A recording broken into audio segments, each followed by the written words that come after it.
의학도로서 말이죠. 해부도 해봤을 거고 말이죠. 그러면 지금까지 이렇게 말하자면 인체에 대한 연구를 해부를 하면서 한 사람들이 얼마나 많겠는가 말이죠. 우리 대학에도 이렇게 많은데 우리 전국에 하면은 몇천 명이 되지 않겠는가. 몇만 명도 될 수 있고 말이죠.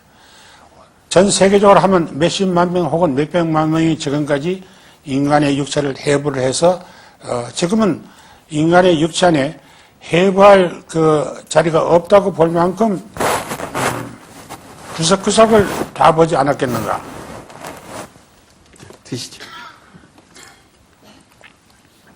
그래서 이제는 인간의 그 해부에 대해서는, 해부학에 대해서는 더 이상 해부해볼 것이 없는 단계에 왔다고도 볼 수 있지 않느냐. 이런 엉뚱한 생각이 드는 거죠, 저한테. 왜냐하면 하도 많은 사람들이 해부를 했을 테니까요. 그래서 이제 옆에 앉아있는 그 의사 선생님한테 그걸 귀에 대고 물어봤어요. 했더니 이분이 말하기를, 이거 아닙니다.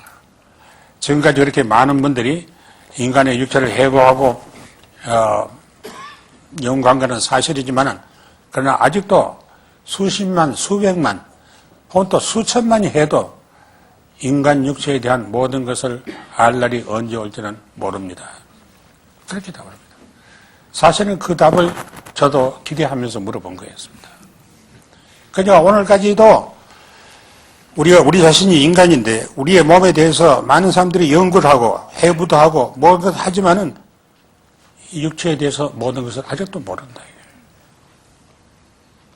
그리고 우리 육체를 이루고 있는 것이 근본적으로는 원자가 아니겠습니까? 원자에 대한 연구도 끝났느냐 하면 끝나지 않았다. 언제가 한번 보니까 원자에 대한 연구를 미국에서 하고 있는데 엄청난 시설을 하고 그 원자를 분석하는 겁니다. 한 10m 되는 그 거리의 그 지하에서 이렇게 무슨 빛을 쏘아가지고 원자를 분석하는 그런 걸 이렇게 보여주는 게 있는데 거기서도 그런 말이에요. 그렇게 분석을 해봐도 말이죠. 원자에 대한 연구가 언제 끝날 수 있다고 말을 할 수가 없다 이겁니다. 이 우주는 워낙 크기 때문에 이제 우주의 신비를 겨우 벗기기 시작하지만은 그러나 정말 언제 우주의 신비를 다 벗길 수 있을지 알 수 없다 이 말을 해도 그건 당연하다고 생각하는데 이게 정반대로 그 우주에 보면 정반대 뭐 이런 많은 소우주라고 합니다. 하나는 마크로코스모스 이거는 마이크로코스모스인데 소우주라고 이름을 붙인 그 연유가 있는 것 같습니다. 이 소우주도 연구로가 언제 끝날지 모른다 이겁니다. 원자 물질이니까 물질은 이론적으로는 끝이 있어야 돼요. 그런데도 그 끝이 언제쯤 되어야 된다는 것을 아무도 장담할 수 없고 오히려 반대로 계속 거기도 계속될 거다 이겁니다. 이제 그렇게 보면은 우리 인간이라는 것은 참 신비스럽다. 오늘에 와서는 우리 자신이 인간이지만은 인간이 무엇이냐는 이 질문에 한마디로 답할 수도 없고 말이죠. 생각하면 생각할수록 연구하면 연구할수록 어떤 의미로 우리 자신이 바로 신비다. 어떤 경건함, 인간 생명이라는 것은 경건함과 어떤 거룩함까지 느끼지 않을 수 없다. 그래서 지금은 인간의 존엄을 말합니다. 인간은 존엄하다. 학적으로만이 아니고 법적으로도 지금은 인간 존엄을 분명하게 천명하고 있습니다. 여러분이 잘 아시는 대로 거의 모든 나라에 헌법이 있는데 그 헌법에 인간 존엄과 인간 평등을 명시하고 있습니다.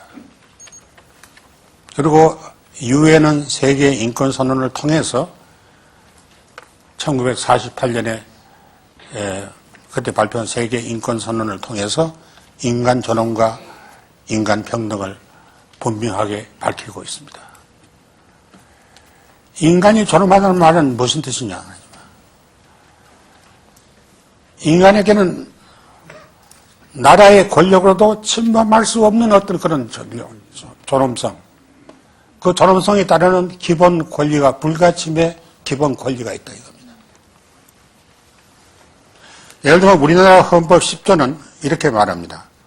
모든 국민은 인간으로서의 존엄과 가치를 가지며 행복을 추구할 권리를 가진다. 국가는 개인이 가지는 불가침의 기본적 인권을 확인하고 이를 보장할 의무를 진다. 이렇게 말하고 있습니다. 모든 국민은 인간으로서 존엄과 가치를 가지며 행복을 추구할 권리를 가진다. 국가는 개인이 가지는 이 불가침에 국가의 권력으로도 침범할 수 없는 이 기본적 인권을 확인하고 이를 보장할 의무를 오히려 가져요.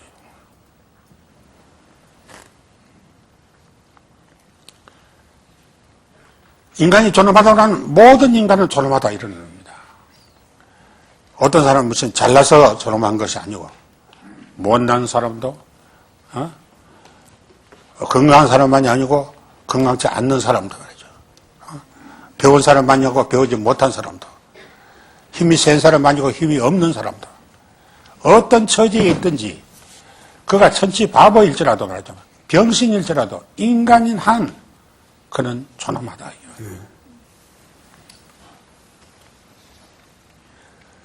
제가 오늘 여러분에게 좀 말씀드리기 위해서 정말 이게 사실 굉장히 중요한 점입니다. 이걸 부인하면요. 이 헌법에 있는 거니까 부인될 수도 없겠죠. 이걸 부인하면은 우리 인간이 부정되는 거고 인간이 부정되면 민주주의도 없어요. 그러니까 아주 중요한 의미를 가지는 것이 인간 존엄과 또 거기에 따른 인간 평등입니다.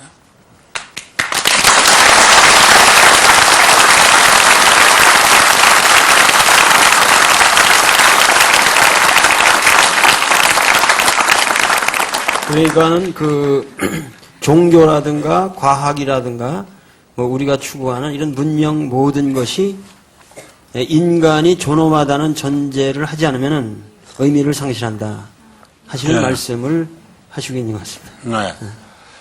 근데 그러면 왜 인간이 존엄하냐? 왜 인간이 말이죠. 모든 인간이 인간이란 존엄하다고 하느냐? 아주 잘난 사람, 인물이 잘난 사람이라든지 지식이 많은 사람들이라든지 이런 사람을 존엄하다 그러면 어떤 의미로 이해가 됐는데 천치 바보도 말이죠. 못난 사람이라 할지라도 말이죠. 그런 사람까지 존엄하다는 건 무슨 뜻이냐 말이죠. 왜 존엄하냐 말이죠. 그런데도 여기 헌법이 말하는 것은 그런 모든 인간은 그런 어떤 처지에 있든지 존엄하다. 이것을 과학적으로 증명할 수 있느냐? 증명 못합니다. 인간이 존엄하다는 거, 그것을 학문적으로나 혹은 과학적으로도 증명을 못합니다. 우리나라에 알려진 헌법학자로서 김철수라는 분이 계시죠. 김철수 씨는 그분이 쓴 한국 헌법이라는 책이 있는데 그 한국 헌법에서 이 점에 대해서 이렇게 말합니다. 인간 존엄과 거기에 기본 권리는 천부적인 것이다.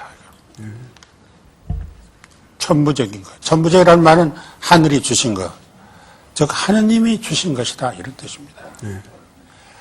하느님이 주사 태어나면서부터 인간으로 태어나면 하늘이 이걸 주셨기 때문에 모든 인간은 존엄하다. 그러니까 인간 존엄을 또 인간 존엄에 따르는 그런 여러 가지 인간에 대한 문제를 참으로 깊이 이해하려면 하느님과의 연관 안에서 다시 말하면 하느님을 인정